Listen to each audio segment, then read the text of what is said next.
इधर आ जाओ, इधर आ जाओ सारे।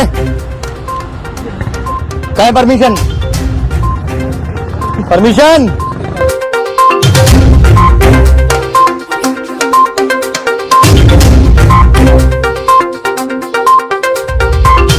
गुलशन Iqbal block 13D Gilani station और हक बाऊ अपार्टमेंट के पास रोड कटिंग की जा रही है।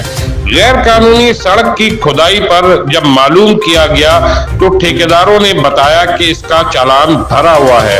ये वही फिर एक दफा ट्रांस वर्ल्ड कंपनी की एनओसी, ट्रांस वर्ल्ड बहरहाल चालान जब देखा गया तो ट्रांसवर्ल्ड नामी कंपनी जो कि इंटरनेट की लानें बिछाई जा रही हैं और इसका चालान एडमिनिस्ट्रेटर ईस्ट ने 4.5 किलोमीटर का 12 लाख रुपए अदा किए हैं। जबकि नुमाइंदा बका न्यूज ने एडमिनिस्ट्रेटर ऑफिस से मालूम किया तो जवाब दिया गया कि हमने कोई एनओसी जारी नहीं की है।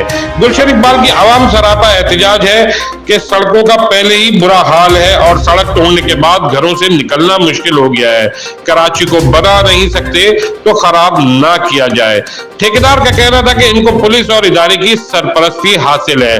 वजीर बल्दियात एडमिनिस्ट्रेटर ईस्ट अवाम में अपनी साख मुतासिर कर रहे हैं। जाली एनओसी पर अवाम को परेशान किया जा रहा है। अगर ऐसा ही इनका किरदार रहा तो अब अवाम इनका बाइकाट करेगी और इन अर्बन एरिया में इलेक्शन में इनको नाकामी का सामना भी करना पड़ सकता है।